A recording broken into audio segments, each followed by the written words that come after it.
Observe करना बहुत ज़्यादा ज़रूरी होता है। हाँ?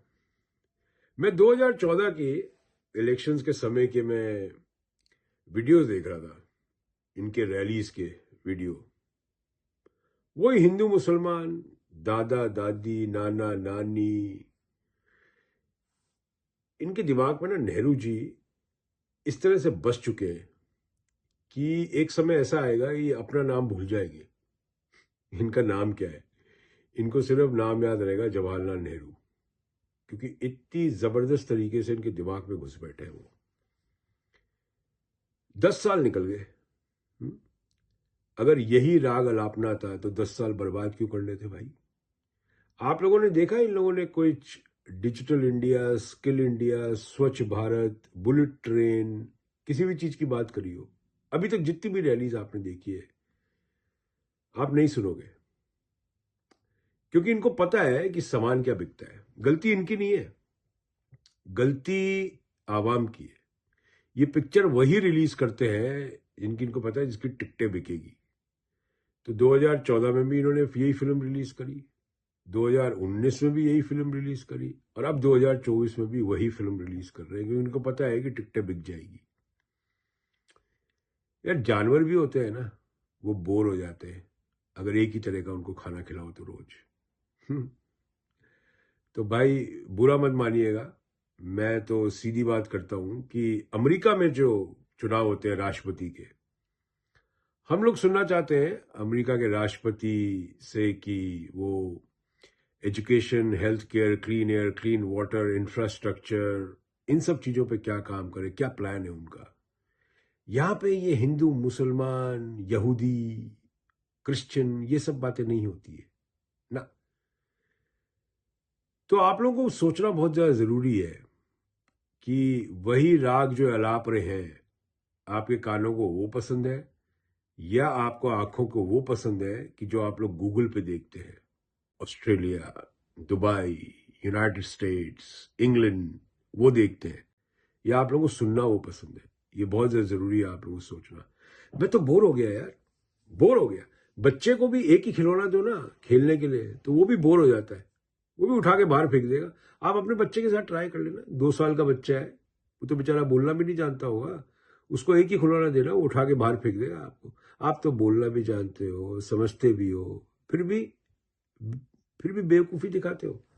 वही राग अलाप रहे और वही टिकट फिर खरीद रहे हो उसी फिल्म की। अरे कोई शोले है क्या कि जब भी लगेगी जब भी हिट हो जाएगी? ये शोले है क्या इनकी फिल्म? ये बेवकूफ बनाने का इन लोगों ने ठेका ले रखा है आप लोगों को, क्योंकि इन लोगों को पता है कि ये ठेका बिकता है। समझे आप? ये जो धर्म की अफीम आप लोगों को पिलाई है ना इन लोगों ने, अब मैं कहना नहीं चाहता, अयोध्या का जो किस्सा किया राम मंदिर का, वो तो बिका नहीं, इसलिए अब ये लोग ये शुरू कर रहे हैं। तो यूपी वाले भैया जी भी कर रहे हैं और दिल्ली वाले भैया जी दोनों बैठे वो भी यही कर रहे हैं।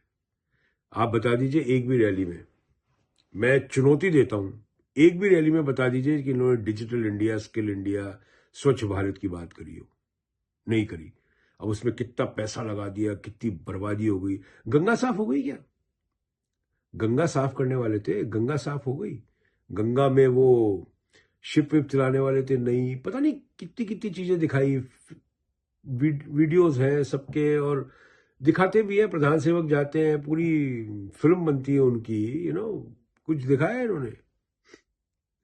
कुछ है नहीं दिखाने के लिए, क्योंकि इनको पता है इनके पास 30-35% श्रोता ऐसे हैं जो दिमाग से पैदल है, जो जाहिल है। उन लोगों को खुद नहीं पता है कि उनकी पैंट के पीछे कितने छेद हैं, उनको खुद नहीं पता। उनके पीछे वाला जब बताता है उनको छेद है तो वो मानने को तैयार नहीं होते। चक्कर सारा ये है, फटी हुई खाकी निक्कर पहन के ये लोग खुद को तो बर्बाद कर ही रहे हैं। मैं आपको दावे के साथ कह सकता हूं, ये आप लोग को भी बर्बाद कर रहे हैं। देश को बचाना नहीं बचाना वो तो बहुत दूर की बात है, पहले अपने बच्चों का भविष्य और खुद को बचा लीजिए इन लोगों से। और मैंने तो बहुत बारी कहा है, बहुत बारी कहा है, ये भावी अपराधी हैं सब, ये सब भावी अपराधी हैं। जो अपराधियों का साथ देते हैं वो भावी अपराधी होते हैं, जो डकैतों का साथ देते हैं वो भावी डकैत ही होते हैं। समझ में आ गई? जो भावी साइंटिस्ट का साथ देते हैं वो भावी साइंटिस्ट बनते हैं, जो भावी डॉक्टरों का साथ देते हैं वो भावी डॉक्टर बनते हैं, जो भावी इंजीनियरों का साथ देते हैं वो भावी इंजीनियर बनते हैं। तो अपना थोड़ा दिमाग लगाइए, और जरूरी है कि 2014 के इनके चुनावी सभाओं के इनके भाषण जरूर सुने। ये उस जमाने में क्या बात करते थे। भ्रष्टाचार खत्म हो गया क्या? अभी तो टेम्पो लेके निकल रहे हैं। पहले तो स्कूटर था भाई 2014 में, चलो मान लो स्कूटर की डिग्गी में आते थे पैसे, मगर अब टेम्पो निकल गए जी। और मुझे तो एक बात की और बड़ी हैरत होती है, जिनका इन्होंने नाम लिया कि वो भ्रष्टाचार है, भ्रष्टाचारी है, उनको तो कोर्ट में घसीट लेना चाहिए इन लोगों को, कि हमारे खिलाफ आपने मतलब पब्लिक में चुनावी सभा में हमारे को भ्रष्टाचारी बोला आपने। मैं अगर होता तो मैंने कोर्ट में घसीट लेता कि साबित करो कि मैं भ्रष्टाचार हूं और मैं टेम्पो में पैसे लेके आता था, या अब टेम्पो में पैसे लेके आता हूं, साबित करो। नहीं कर पाएंगे। प्रॉब्लम मालूम है क्या है कि राजनीति में जो पूरे ऊपर बैठा है ना भ्रष्टाचार में, और कॉर्पोरेट में जो ऊपर बैठे हैं भ्रष्टाचार करने वाले, वो दोनों एक ही थाली के चट्टे बट्टे होते हैं, और ये दोनों कभी सगे नहीं होते एक दूसरे के भी। कोई भी एक नीचे गया ना, थोड़ा सा भी एक पायदान भी नीचे गया तो दूसरा वाला उसको डंक मार लेगा, गारंटी है।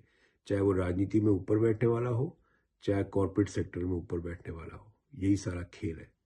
जय हिंद।